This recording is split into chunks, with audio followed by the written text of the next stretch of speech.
ভাবলাম যে সব নেটওয়ার্ক ফেল করতে পারে, জিও, এয়ারটেল, ভোডাফোন, বিএসএনএল বলতে পারে আপনি নেটওয়ার্ক সীমানার বাইরে আছেন, কিন্তু সৎসঙ্গের নেটওয়ার্ক কখনো বলবে না আপনি পরিষেবা সীমার বাইরে আছেন।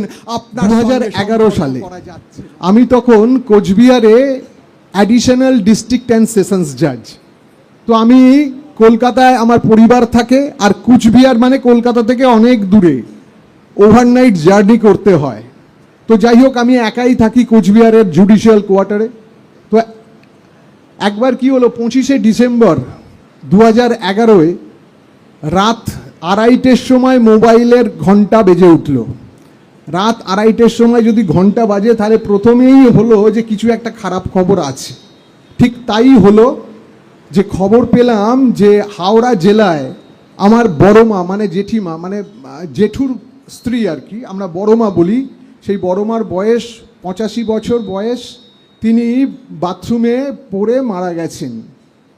আর বড় মার কোনো পুত্র সন্তান ছিল না, আমাকেই তার অন্তিম সংস্কার করতে হবে।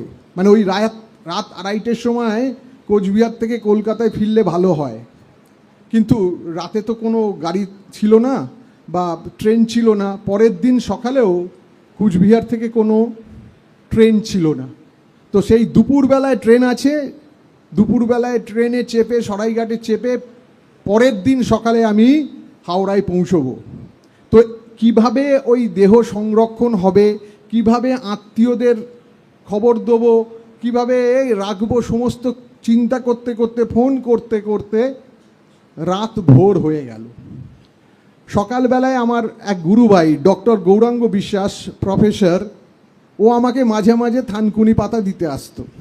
তো সেদিনও এসেছে, এসে বলছে যে আরে আপনার চেহারা এমন কেন, কিছু হয়েছে নাকি? আমি তখন বিস্তারিতভাবে তাকে বললাম যে এই ঘটনা, আমাকে এখনই বাড়ি ফিরতে হবে, কিন্তু আমি বুঝতে পারছি না আমি কি করে বাড়ি ফিরবো। বলছে দাঁড়ান দেখছি, বলে ফোন টোন করলো। ফোন টোন করে আমাকে বললেন যে আপনি এবার বেরিয়ে পড়ুন, আপনার সব ব্যবস্থা হয়ে গেছে। তো আমি একটা গাড়ি নিয়ে 3.5 ঘন্টা জার্নি করে বাগডোগরা এয়ারপোর্টে এসে পৌঁছলাম। দেখলাম এক গুরু ভাই, যার নাম রমেশ সাহু, যার সঙ্গে আমার কোনো দিন দেখা হয়নি, যার সঙ্গে আমার কোনো দিন ফোনে কথা হয়নি, সেই যার সঙ্গে আমার পরিচয় ছিল না, সেই রমেশ সাহুদা নিজের পকেট থেকে 7,500 টাকার টিকিট কেটে আমার জন্য বাইরে অপেক্ষা করছেন। আর আমি সেই টিকিটটা নিয়ে, টাকাটা দিয়ে, জয়গুরু বলে বিমানে উঠে 35 মিনিটের মধ্যে কলকাতায় নেমে পড়লাম। তখন ভাবলাম যে সব নেটওয়ার্ক ফেল করতে পারে, জিও, এয়ারটেল, ভোডাফোন, বিএসএনএল বলতে পারে আপনি নেটওয়ার্ক সীমানার বাইরে আছেন, কিন্তু সৎসঙ্গের নেটওয়ার্ক কখনো বলবে না আপনি পরিষেবা সীমার বাইরে আছেন, আপনার সঙ্গে সম্পর্ক করা যাচ্ছে না।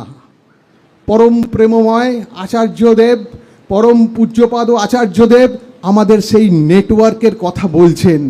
যে আমি দেখি যে কেউ হয়তো চাকরি পেয়েছে, দূরে চলে যাবে মুম্বাই, কেউ হয়তো চলে যাবে দিল্লি, বা কেউ হয়তো আমেরিকায় পড়তে যাচ্ছে। কিরম যেন একটা উদ্বিগ্ন, এই বলে দে তো মুম্বাইয়ে আমাদের কে আছে, এই আমেরিকায় কে আছে বলে দে।